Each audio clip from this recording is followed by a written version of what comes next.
अस्सलामुअलैकुम नाजरीन, आप देख रहे हैं प्रोग्राम दिन भर और मैं हूं आपकी मेज़बान माहम साहिब और मैं हूं इमरान सनाउल्लाह। नाजरीन, प्रोग्राम के आगाज़ में सबसे पहले बात करेंगे रहनुमा पीटीआई एडवोकेट सलमान अकरम राजा की बानी पीटीआई से मुलाकात की। तो अडयाला जेल में बानी तहरीक इंसाफ के साथ एडवोकेट सलमान अकरम राजा के हमरा पार्टी मेंबरान की मुलाकात हुई है और इस मुलाकात में सलमान अकरम राजा ने बानी तहरीक इंसाफ की शेर अफजल मरवत की शोला बयानी और पार्टी में इख्तलाफात से उन्हें आगाह भी किया, जिसके बाद उन्होंने मीडिया से गुफ्तगू करते हुए कहा कि बानी तहरीक इंसाफ का कहना है कि जिन लोगों को पीटीआई से निकाला है ठीक निकाला है। उन्होंने इस मौके क्या कहा, आइए देखते हैं। वफाक के हवाले से खान साहब ने जुनैद अकबर साहब की जो सदारत है उस पर एक दफा फिर भरपूर एतमाद का इजहार किया और ये हुक्म दिया है कि जो लोग भी वजारती ओहदों पर या हुकूमत के किसी और ओहदे पर फाइज हैं वो पार्टी के ओहदे छोड़ दें, ताकि पार्टी को असर नौ एक तरह से उसकी तंजीम करने में जुनैद अकबर साहब को एक फ्री हैंड हासिल हो। तो ये हिदायत भी खान साहब की पहुंचा दी जाएगी। इसके अलावा खान साहब ने यह कहा कि जो लोग पार्टी के अंदर रहते हुए पार्टी पर हमले करते हैं या पार्टी के खिलाफ काम करते हैं उनके खिलाफ सख्त अदीबी कार्रवाई की जाएगी। जिन लोगों को फारिग कर दिया गया है उनको ठोस वजूहात की बिना पर फारिग किया गया है, कोई इस हवाले से दो राय नहीं है। सलमान अकरम राजा ने क्या कहा आपने सुना। आपको बताते जाएं कि पीटीआई रहनुमा शेर अफजल मरवत को पाकिस्तान तहरीक इंसाफ की जानिब से पार्टी से निकालने के बाद शेर अफजल मरवत ने भी पार्टी के लोगों को तनकीद का निशाना बनाया। शेर अफजल मरवत ने गिले शिकवे करते हुए कहा, मुझे बार बार बदनाम किया गया, रोजाना की ट्रोलिंग से बीमार हो गया हूं। उन्होंने एक्स पर भी बानी पीटीआई को कच्चे कानों का लिखा और कहा कि बानी पीटीआई हर एक की बातों पर यकीन कर लेते हैं। और ज़राए के मुताबिक शेर अफजल मरवत के सवाबी जलसे में किरदार पर पार्टी रहनुमाओं ने बानी पीटीआई से शिकायत की थी, जिसके बाद उन्हें पार्टी से निकालने का फैसला किया गया था। सवाबी जलसे में शेर अफजल मरवत और सलमान अकरम राजा में लफ्जी गोलाबारी भी हुई थी और सलमान अकरम राजा की तकरीर के दौरान शेर अफजल मरवत ने स्टेज पर मुखालिफ नारे भी लगवाए थे। इसी पर बात करने के लिए इस वक्त हमें ज्वाइन कर लिया है सीन तज़ेका राना कैसर साहब ने। राना साहब, आपके वक्त का बहुत शुक्रिया। एक मैच जो कि आज होना था रावलपिंडी में वो तो नहीं हुआ, लेकिन पाकिस्तान तहरीक इंसाफ के जो रहनुमा हैं उनका आपस में एक मैच पड़ा हुआ है। असल कहानी क्या है और चल क्या रहा है पार्टी के अंदर? देखिए, पाकिस्तान तहरीक इंसाफ के अंदर इख्तलाफात जो हैं वो ढके छुपे तो नहीं हैं इमरान। काफ़ी अरसे से ये मामला चल रहे हैं और उसकी एक बुनियादी वजह है कि पार्टी की क़यादत इस वक्त जेल में है और जो लोग बाहर हैं वो आपस में जो है वो दस्त गिरेबाँ ही हैं। एक लिहाज से इख्तलाफात हैं और एक दूसरे पे तनकीद भी करते हैं, शायद एक दूसरे की अथॉरिटी को तस्लीम भी नहीं करते। उसकी वजह यह है कि पाकिस्तान तहरीक इंसाफ एक ही शख्स का नाम है, वो इमरान खान है, और बाकी लोग जो हैं वो फॉलोअर्स हैं और सपोर्टर्स हैं। अब आप देखिए, जैसे शेर अफजल मरवत की आपने बात की है, तो ये काफ़ी अरसे से इनके हवाले से बात हो रही थी कि ये पार्टी पॉलिसी से हट कर बयान देते हैं और ऐसी पोजीशन लेते हैं जो कि पार्टी की पॉलिसी को रिफ्लेक्ट नहीं कर रही होती। अभी सवाबी जलसे में जो हुआ, जिस तरीके से नारे लगवाए गए, तो वो ज़ाहिर है पार्टी में एक डिसिप्लिन तो कायम रखना है। तो पार्टी की आदत ने उनको पार्टी से फारग कर दिया, उनकी बुनियादी रुकनियत जो वो ख़त्म कर दी। अब आप देखिए कि टीवी चैनल्स पे भी वो आ रहे हैं और अपना जो दिल का मामला है वो आवाम के सामने भी रख रहे हैं। लेकिन मेरा ख्याल है कि पाकिस्तान तहरीक इंसाफ में individuals do not matter except one man, और वो उसी का नाम है पाकिस्तान तहरीक इंसाफ। तो बहुत सारे लोग ऐसे हैं जो पार्टी की आदत के हवाले से मुख्तलिफ आरा रखते हैं। ज़ाहिर है उनकी एक ओपिनियन है और वो सबको उसका एहतराम भी होता है ओपिनियन, लेकिन पार्टी का एक डिसिप्लिन अपनी जगह। लेकिन शेर अफजल मरवत का ये कहना है कि बानी चेयरमैन पीटीआई जो है वो कानों के थोड़े से कच्चे हैं और उनकी शिकायतें जब लगती हैं तो शेर अफजल मरवत के खिलाफ एक्शन भी इसी बुनियाद पर हुआ। मेरा ख्याल है, देखिए, इसमें जो पार्टी की क़यादत होती है, जो ऑफिस बेयरर्स होते हैं, उनका एक अहम किरदार होता है, because they are the second year. First year तो एक ही शख्स है और सेकेंड ईयर में पार्टी की दीगर जो ऑफिस बेयरर्स होते हैं। जब ऑफिस बेयरर्स को कहीं से प्रॉब्लम आएगा तो डेफिनेटली वो अपनी क़यादत से मशवरा करेंगे और उसका एक डिसिप्लिनरी एक्शन भी होता है। तो अगर ये शेर अफजल मरवत कह रहे हैं कि इमरान खान जो हैं वो कानों के कच्चे हैं, तो मेरा ख्याल है कि फिर ये भी सवाल उठता है कि जब किसी के कहने पे इनको पार्टी में शामिल किया गया था तो उस वक्त भी इनको सोचना चाहिए था कि किसी के कहने पे या किस वजह से मुझे पार्टी में शामिल किया गया। बहरहाल ये पार्टियों के अंदरूनी मामला होते हैं। सलमान अकरम राजा ने इस्तीफों की बात की है, कौन है ये और इसके पीछे क्या वजह है कि इस्तीफों की बात की? देखिए, उसमें बुनियादी तौर पे जो इस्तीफे की बात जो अभी आपने उनका एक शॉर्ट सुनवाया है, उसमें यह है कि हुकूमत में जो लोग हैं वो पार्टी ओहदे छोड़ दें। और मेरा ख्याल है कि ये एक अच्छी बात है कि पार्टी जो है उसका काम होता है पार्टी को संभालना, और जो लोग पार्टी के हुकूमत में होते हैं उनका काम पार्टी को संभालना नहीं होता, उनका काम हुकूमत को संभालना होता है। तो ये एक अच्छी रवायत है, पहले भी एक ज़माने में इस तरह हुआ था जब चौधरी शुजात हुसैन वज़ीर आज़म भी बने थे और पार्टी के सदर भी थे, तो उस वक्त भी ये नया जब शौकत अजीज़ वज़ीर आज़म थे उस ज़माने की भी बात है कि पार्टी के ओहदे और हुकूमती ओहदे अलहदा होने चाहिए। और देखें, ये नहीं कि जो शख्स हुकूमत में है वही पार्टी चलाएगा। पार्टी का एक अपना डिसिप्लिन होता है, एक अपनी हायरार्की होती है, ग्रास रूट्स तक उनकी एक अप्रोच होती है। जिस तरह आज भी एक फ़ैसला हुआ कि आलिया हमज़ा और शुएब शाहीन को कहा गया कि वो यूसी लेवल पे जो है वो पार्टी को ऑर्गेनाइज़ करें, तो मेरा ख्याल है कि ये इसमें कोई ऐसी बुरी बात नहीं है कि पार्टी ओहदे और हुकूमती ओहदे अलग-अलग हों। ठीक है, बहुत बहुत शुक्रिया आपका, हमारे साथ मौजूद थे। और पाकिस्तान तहरीक इंसाफ के अंदर जो है पार्टी के जो इश्यूज़ हैं उस पर भी बात हो रही थी, ख़ास तौर पर जो ग्रास रूट लेवल तक पार्टी की जो रसाई है उस पर ये फ़ैसला लिया गया है कि जो भी पाकिस्तान तहरीक इंसाफ के ऐसे रहनुमा जो कि हुकूमती ओहदा जिन्होंने रखा हुआ है उनको अब वो ओहदा छोड़ के सिर्फ और सिर्फ पार्टी के मामलात पर तवज्जो देनी है। आगे बढ़ते हैं जी, कुछ पंजाब की बात कर लेते हैं।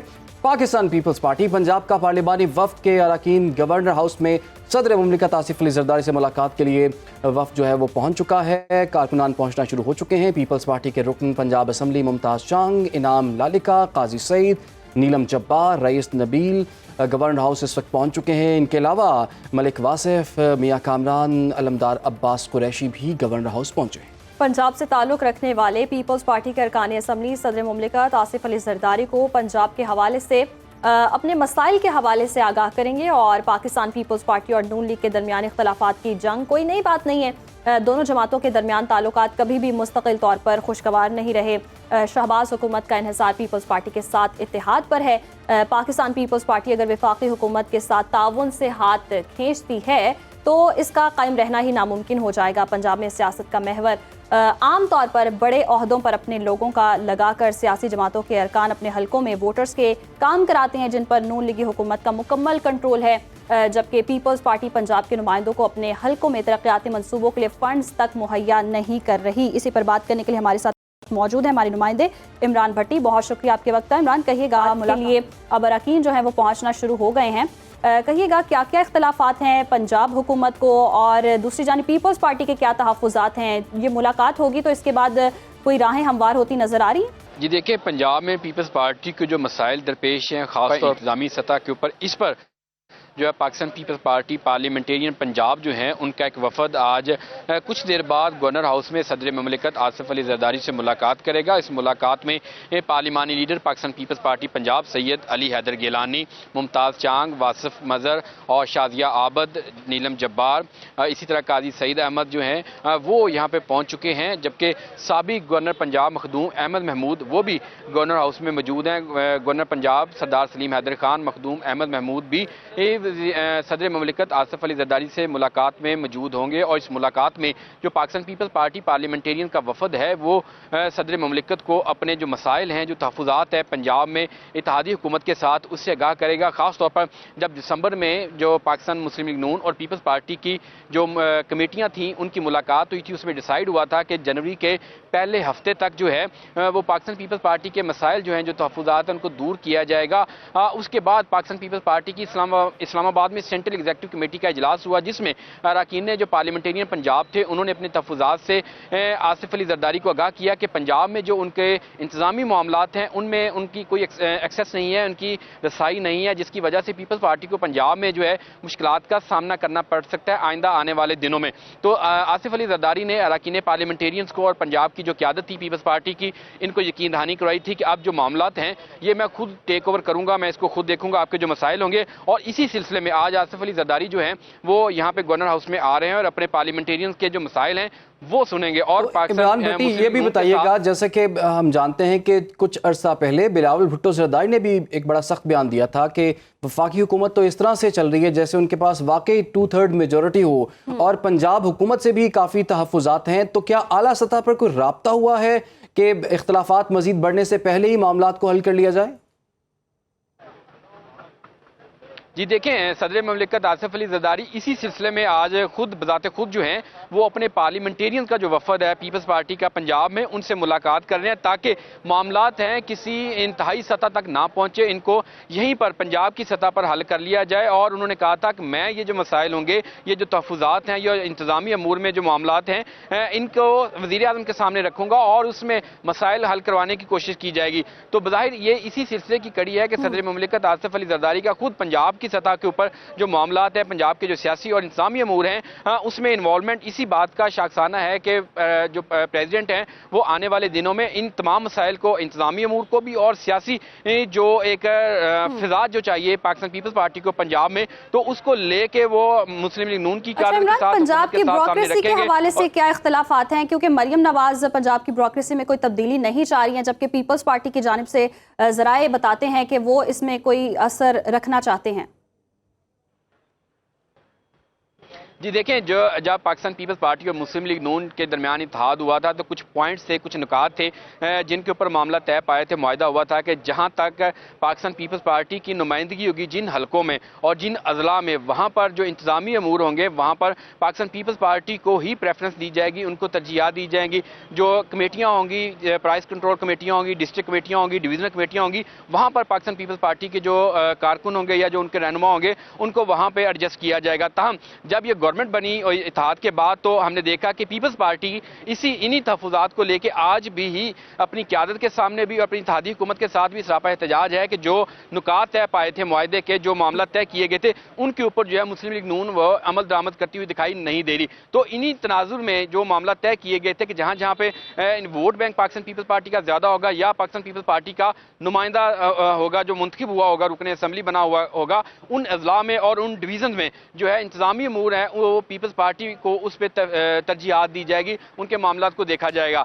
ताहम जब गवर्नमेंट बनी तो ऐसा नहीं दिखाई दिया और यही वजूहात है कि पाकिस्तान पीपल्स पार्टी सरापा एहतजाज अपनी क़यादत के सामने भी है और इत्तेहादियों के सामने भी। और आसिफ अली जरदारी इन्हीं तहफुजात को दूर करने के लिए, इन्हीं मुआहदे के ऊपर अमल दरामद के लिए अपने पार्लियामेंटेरियन से पहले मिल रहे हैं और उसके बाद जो है वो ये तमाम मामलात और तमाम तहफुजात को दूर करने के लिए मुलाकात हो रही है। जी, पीपल्स पार्टी की जानिब से भी कुछ तहफ़्फ़ुज़ात के जिन नकात पर मामला तय हुए थे वो नकात जो हैं वो नून लीग पूरा नहीं कर पा रही है, तो इंतज़ामी मामलात में इख्तियारात चाहिए पीपल्स पार्टी को भी, जबकि दूसरी जानिब मरियम नवाज़ की जानिब से किसी भी सियासतदान की सिफारिशात पर वो ब्यूरोक्रेसी में तब्दीली करने को तैयार नहीं है। तो उम्मीद करते हैं जी ये जो भी इख्तिलाफात हैं, जो भी तहफ़्फ़ुज़ात हैं वो दूर हो। मुलाकात के बाद आगे बढ़ते हैं। लाहौर के इलाके समनाबाद में PTI रहनुमा मियाँ असलम इकबाल के डेरे से मिलने वाली लाश की गुत्थी सुलझ गई है। पुलिस ने मुलजिम को मियाँ वाली से गिरफ्तार कर लिया है। पुलिस ज़राए के मुताबिक मुलजिम अरशद ने क्वार्टर प्रॉपर्टी डीलर के जरिए किराए पर ले रखा था और ज़राए के मुताबिक मुलजिम अरशद खुद को CIA का अहलकार जाहिर करता था और वाक़े के बाद से गायब था। दौरान तफ्तीश मुलजिम ने इतराफ़ जुर्म कर लिया है और पुलिस साले कातिल के हवाले से मसरूफ़ तफ्तीश है। तमाम सूरत हाल के बारे में बात कर लेते हैं अपने नुमाइंदे मिर्ज़ा रमज़ान बेग से। रमज़ान, ये क्या मामला है और अभी तक क्या तहकीकात में बात सामने आई है? जी बिल्कुल जी, ये बड़ा अफसोसनाक वाक़या जो पेश आया था 16 फरवरी को, जिसमें मियाँ असलम इकबाल के डेरे पर जो मिलने वाली लाश की उसकी गुत्थी जो है सुलझना शुरू हो गई है और उसमें से जो पुलिस ने एक मुलज़म जो CIA का हेड कांस्टेबल था उसको गिरफ्तार किया है। और पुलिस राय का ये भी कहना है कि ये पुलिस ऑपरेशन और इन्वेस्टिगेशन ये मुश्तरका जो है टीम तश्कील दी, जिसके बाद मुलज़म को मियाँ वाली से ये गिरफ्तार किया गया। ये जिस दिन मियाँ इकबाल के डेरे से ये डेड बॉडी मिली है उसके बाद से मुलज़म रिपोर्ट था और मियाँ वाली जाके ये छुप गया था और इसने मोबाइल भी अपना ऑफ रखा हुआ था और ये यहाँ पे क्वार्टर में रहायश पजीर था। और ये दोनों जो एक डिसमिस कांस्टेबल जो मकतूल है इमरान जिसका नाम है और जो हाजिर सर्विस CIA इकबाल टाउन में ये तैनात था मुलज़म, तो उस दिन इसका आइस के नशे पर दोनों का झगड़ा हुआ और जिसके बाद मुलज़म ने फायरिंग करके इमरान जो मकतूल है डिसमिस कांस्टेबल उसको कत्ल कर दिया था और मौके से फरार हो गया था। और जो ये तकरीबन 16 फरवरी का वाक़या और 22 फरवरी को जब क्वार्टर से बदबू आना शुरू हुई तो अहले मोहल्ला ने फौरी तौर पे 15 पे कॉल की थी और 15 को कॉल पर पुलिस जो मौका पर पहुंची और उन्होंने देखा कि एक जो डेड बॉडी थी वो वहां पर क्वार्टर में पड़ी हुई थी, जिसकी शिनाख्त बाद में इमरान के नाम से हुई। और जब पुलिस ने तहकीकात की कि इसके साथ यहाँ पर मौजूद कौन था तो बाद में पता चला कि वो हाजिर सर्विस जो CIA का हेड कांस्टेबल था अरशद, उसने इसके साथ झगड़ा किया आइस के नशे पर, और बाद में झगड़े के बाद इसे कत्ल करके वहां फरार हो गया, जिस पर डीआईजी ऑपरेशन तो रमजान बेग ये बताइएगा, क्योंकि असलम इकबाल के डेरे से लाश मिलने का वाकया है और असलम इकबाल पाकिस्तान तहरीक इंसाफ के एक सरकर्दा रहनुमा भी रहे हैं और एक सियासी शख्सियत हैं, तो किस तरह से मुमकिन हो सका कि इस शख्स ने वहाँ क्वार्टर किराए पर ले रखा था? पुलिस तहकीकात क्या बताती हैं आगे इस पे? बिल्कुल जी, ये क्योंकि जाहिर सी बात है, एक एतमाद था उनको और इनको मिलने वाला था और इनका जानने वाला था ये कांस्टेबल जो है इमरान अरशद, और इसको वहां पे इन्होंने रहाइश के लिए क्वार्टर दे रखा था। और रात के वक्त जब ये इमरान जो मकतूल इसके साथ वहां पे बैठा हुआ, तो उस वक्त इनके साथ झगड़ा हुआ था। और इस हवाले से जब रहनुमा जो है पीटीआई उनसे भी राब्ता किया गया, तो उनका ये कहना था कि ये जाहिर सी बात है कि इनको क्वार्टर हाइश के दिया हुआ था, लेकिन बाद में जब ये मालूम हुआ कि इसने कत्ल कर दिया इसे और फरार हो गया, जिसके बाद जो मुकामी पुलिस है और जो एसपी हैं इकबाल टाउन, उन्होंने भी फौरी तौर पे इसका नोटिस लिया और इसको मियाँ वाली का इलाका जो इसका आबाई इलाका है मुलजम का, वहाँ ये तो छुपा हुआ था। आले कत्ल के हवाले से मसरूफ तफ्तीश है रमजान बेग हमारे साथ मौजूद है। बहुत शुक्रिया आपके वक्त का। प्रोग्राम में यहाँ वक्त हुआ ब्रेक। आप हमारे साथ में। वेलकम बैक नाज़रीन। प्रोग्राम का सिलसिला आगे बढ़ाएंगे। बात करेंगे मुस्तफ़ा अगवा और कत्ल केस की। तहकीकात में मजीद इंकशाफात का सिलसिला जारी है। तफ्तीशी हुकाम के मुताबिक गिजरी थाना में तैनात पुलिस एहलकार ने मुल्जिम अरमगान की सहूलतकारी की। पुलिस एहलकार का अरमगान के साथ कॉल डेटा रिकॉर्ड किया गया और मुल्जिम अरमगान ने मुस्तफ़ा से कबल एक लड़की को भी तशद्दुद का निशाना बनाया था। लड़की पर तशद्दुद से मुताल्लिक अरमगान के खिलाफ कार्रवाई न करने पर पुलिस एहलकार मुलव्वस निकला। और आपको बताते चले कि सिंध हाई कोर्ट ने मकतूल मुस्तफ़ा आमिर कत्ल केस के मरकजी मुल्जिम अरमगान का रिमांड न देने वाले इंसदादी दहशतगर्दी के जज से इंतजामी इख्तियारात वापस ले लिए हैं। जस्टिस जफर राजपूत की सरबराही में 2 रुकनी बेंच ने मुस्तफ़ा आमिर कत्ल केस के मुल्जिम अरमगान का रिमांड न देने के खिलाफ पुलिस की अपील पर दायर दरख्वास्त का तफसीली फैसला जारी किया है। कायम मकाम प्रोसिक्यूटर जनरल मुंतज़िर मेहदी ने अदालत को बताया कि ATC के मुंतज़िम जज ने पहले मुल्जिम अरमगान का रिमांड देने का हुक्म टाइप किया था और बाद में जल्दबाजी में इस पर वाइटो लगाकर नोट लिखा था। दूसरी तरफ मकतूल मुस्तफ़ा आमिर कत्ल की तफ्तीश के दौरान मनशियात रैकेट बारे इंकशाफात के बाद मारूफ अदाकार के बेटे गिरफ्तार किया गया है और उसका नाम है साहिर हसन। उसके जिस्मानी रिमांड के मुकम्मल होने के बाद जुडिशल मजिस्ट्रेट की अदालत ने मुल्जिम को जुडिशल रिमांड पर जेल भेज दिया है। ये सारा केस किस तरह से आगे बढ़ रहा है, इसी मामले पर बात कर लेते हैं। इस वक्त हमें ज्वाइन कर लिए ब्यूरो चीफ सिंध शुएब बर्नी ने। शुएब, इस केस में डेली बेसिस पर हम देख रहे हैं नए से नए इंकशाफात सामने आ रहे हैं। असल केस कहाँ पर है और साइड लाइंस पे जो इतनी डेवलपमेंट्स हो रही हैं उस हवाले से क्या अपडेट्स हैं आपके पास? जी देखें, ये बुनियादी तौर पे तो जो कत्ल केस है वो उसके बाद, लेकिन अब इसमें जो तहकीकात और तफ्तीश आगे बढ़ती जा रही है तो उसके बाद इस केस के मुख्तलिफ जाविये नजर आ रहे हैं। जिस तरह से इस केस में ड्रग्स की इन्वॉल्वमेंट है, उसके साथ करप्शन है, उसके साथ पैसा इन्वॉल्व है, इंटरनेशनल ड्रग हैंडलर्स इस केस में शामिल हैं और ये मंशियात जो कि इस्तेमाल होती है जिसमें वीड है, इसके साथ क्रिस्टल, एम्फेटाइन, आइस, ये तमाम वो मंशियात है जो कि पाकिस्तान में प्रोड्यूस नहीं होती, ना कराची में मौजूद होती है। जिसकी जो चेन है वो बैरून मुल्क से कराची तक पहुंचती है और फिर यहाँ अमीर माँ बाप के जो मालदार असामी वाले माँ बाप के बच्चे होते हैं उनको ये फरोख्त की जाती है। वाज़े रहे ये कोई चरस या कोई सस्ता नशा नहीं है जो कि आम तौर पे दस्तयाब होता है पाकिस्तान में। ये महंगा और मोहलिक नशा है और ये नौजवान नस्ल में बहुत तेजी के साथ सराहियत करता जा रहा है और नौजवान नस्ल ही इसका हदफ है। कराची के पोश इलाकों में जिसमें साउथ जोन में कायम डिफेंस, क्लिफ्टन और दीगर इलाके हैं, उनमें शामिल जो तलबा, तालिब इल्म, नौजवान हैं, वो इसका सबसे बुनियादी हदफ है। अमीर माँ बाप की औलाद जो कि ज्यादा पैसे रखते हैं वो इनका ड्रग हैंडलर्स का शिकार बनते हैं। अच्छा और शेख साहब, ये कराची तो हम में 3-4 दिन से सुन रहे हैं गैर कानूनी कामों में मुलव्वस था, मुनशियात के मामलात में मुलव्वस था और आगे भी ये सप्लाई करता था। कोलंबिया से इसके कनेक्शन थे, फिर वो मुनशियात यहाँ आती थी, फिर आगे सप्लाई होती थी। ये तमाम तर इंकशाफात सामने आ चुके हैं। उसके बाद लड़की पर तशद्दुद किया, फिर पुलिस एहलकार मुलव्वस निकला बीच में, तो आगे कार्रवाई क्यों नहीं हुई? 2 साल से ये काम चल रहा है, सिलसिला चल रहा है, पुलिस की नजरों में नहीं आया, क्यों कार्रवाई अब तक नहीं हुई और आगे क्यों नहीं बढ़ पा रही है? जी देखें, ये खामोशी से कारोबार नहीं होता, इसमें इनको भत्ता देना पड़ता है, हिस्सा देना पड़ता है। पुलिस भी इसमें पैसा खाती है। जिनका काम मंशियात की रोकथाम है उनको भी बाकायदगी से हिस्सा जाता है। जिस तरह से ये मुल्जिम अरकमान है, इसके ऊपर पहले एंटी नार्कोटिक फोर्स में भी मुकदमा दर्ज था, लेकिन जिस तरह से इसके थे अगर इतना कम उम्र नौजवान है और ये करोड़ों रुपए की जायदाद रखता है, करोड़ों रुपए के इसके ठाठ हैं, इसके पास गाड़ियां जी। हैं, तो वो लाइफ स्टाइल ही कुछ और बता रहा है। अब सिचुएशन ये है कि इस केस के साथ जो जुड़ी हुई कड़ियां हैं वो मिलाई जा रही हैं, उनके खिलाफ कार्रवाइयां की जा रही हैं और उनको काबू करने की कोशिश है। जिस तरह से इस वक्त सिंध हुकूमत की जानिब से डायरेक्शन है साउथ जोन पुलिस को और दीगर इदारों को कि वो इस केस के तमाम किरदारों को बेनकाब ठीक है। करें, उसकी शुएब, आप कोशिश हमारे साथ ही की रहिए। जाएगी। इस वक्त हमें prosecutor general Sindh advocate Muntazir Mehdi साहब ने भी ज्वाइन कर लिया है। मुंतजिर साहब, आपके वक्त का बहुत शुक्रिया। ये बताइएगा, ये केस बड़ा हाई प्रोफाइल केस बन चुका हुआ है, इसमें अभी तक की क्या डेवलपमेंट है? ये केस किस तरह से आगे बढ़ा है?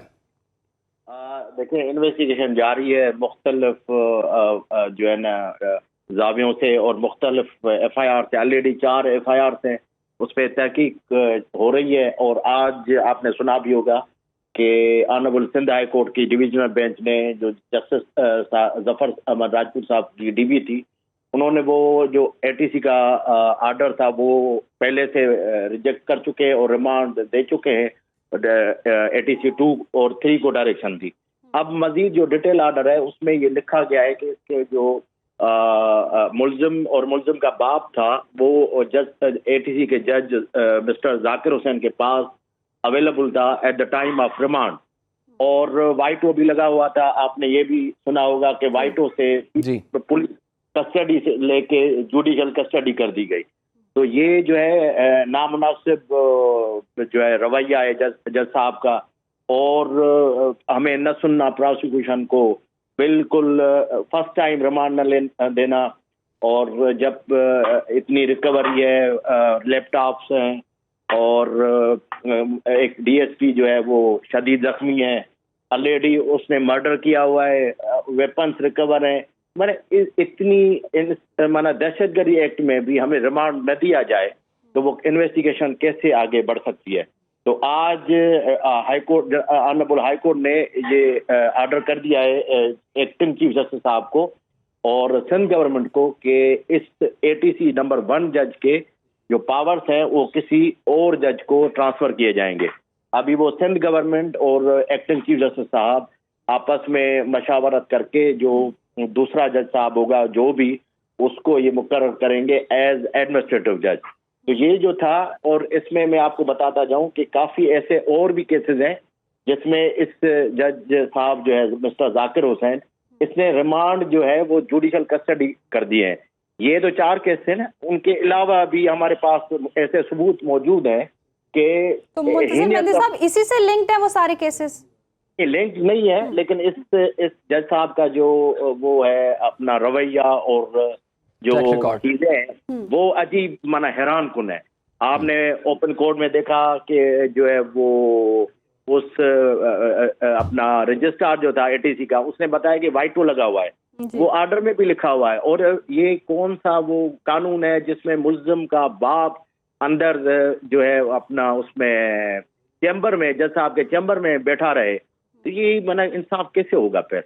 तो उसी हमारी जो रिवेंड एप्लीकेशन थी वो आज अलो हो चुकी है। हमें इंसाफ जो हमें तवक्की की जा रही थी और माशाल्लाह अल्लाह के करम से वो जो है हमारा ऑर्डर जो है वो अपहेल्ड हो गया है। और अभी विद इन 1-2 या जो भी कुछ सफिशिएंट टाइम है उसमें कोई ATC का जज, एडमिनिस्ट्रेटिव जो जज होगा वो दूसरा जो है मुकर्रर किया जाएगा हाई कोर्ट से और सिंध गवर्नमेंट उसको नोटिफाई करेगी और ATC का दूसरा जज मुकर्रर किया जाएगा। बहुत शुक्रिया एडवोकेट मुंतजिर मेहदी साहब और शुएब बरनी, हमें इस केस के हवाले तमाम तर डिटेल्स बता रहे थे। आपका भी बहुत शुक्रिया। प्रोग्राम में यहाँ वक्त हुआ है ब्रेक का, आप हमारे साथ रहिए। वेलकम बैक नाज़रीन। प्रोग्राम में आगे बढ़ते हैं। स्पार्कर ने पाकिस्तान में रमजानुल मुबारक का चांद 28 फरवरी को नजर न आने का इम्कान जाहिर किया है। तर्जुमान स्पार्को की जानिब से जारी बयान में कहा गया है कि पाकिस्तान में यकुम रमजानुल मुबारक का पहला रोजा 2 मार्च को होगा। इसी पर बात कर लेते हैं। हमें ज्वाइन किया हमारे नुमाइंदे उस्मान जब्बार ने। उस्मान, बताइएगा आप, चांद नजर आने के कितने चांसेस हैं? जी बिल्कुल, पाकिस्तान में पहला रोज़ा किस दिन होगा और चांद कब नज़र आएगा, इस हवाले से बात करते हैं। स्पार्को के जो रिसर्चर हैं ज़ैन रहीम साहब, सर बताइएगा पाकिस्तान में पहला रोज़ा कब होगा और इस हवाले से जो आवाम है वो बड़ी बेताबी से मुंतज़र है कि स्पार्को इस हवाले से क्या पेशनगोई करता है। देखिए, इस साल जो रमज़ान का चांद है उसके नज़र आने के जो इम्कानात हैं, 28 तारीख को जब इजलास होना है तो उस दौरान जब हमने अपनी असेसमेंट की है और जो कैलकुलेशंस और जो मॉडल्स की मदद से हमने प्रिडिक्शन किए, उसके मुताबिक 28 फरवरी को पाकिस्तान में चांद नजर आने के इंतहाई मामूली इम्कानात हैं। और खुली आंख से तो क्या, even with the help of telescope भी अगर आप देखेंगे तो आपके पास इंतहाई कम और बिल्कुल नामुमकिनात में से है।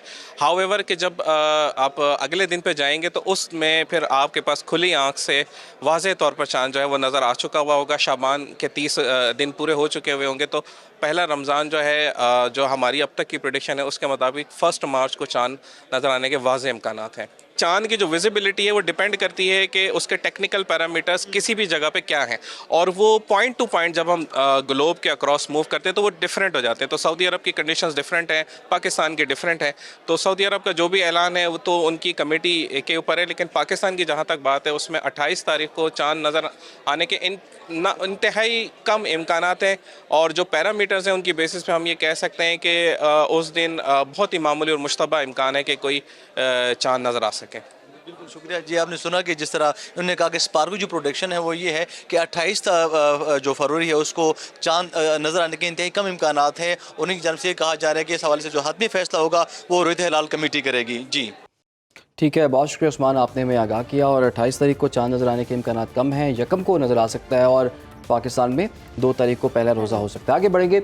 मुजफ्फरगढ़ की तहसील अलीपुर में रवा साल 1,20,000 एकड़ से ज़ायद रकबे पर गंदम की फसल काश्त की गई है, जो अप्रैल के वस्त में पककर तैयार हो जाएगी। मौसमियाती तब्दीलियों की वजह से रवा साल गंदम की फ़ी एकड़ औसत पैदावार में कमी का अंदेशा भी जाहिर किया जा रहा है। दूसरी तरफ ताहाल पंजाब हुकूमत ने गंदम की इमदादी कीमत का ऐलान नहीं किया, जिसकी वजह से किसान सख्त परेशान हैं।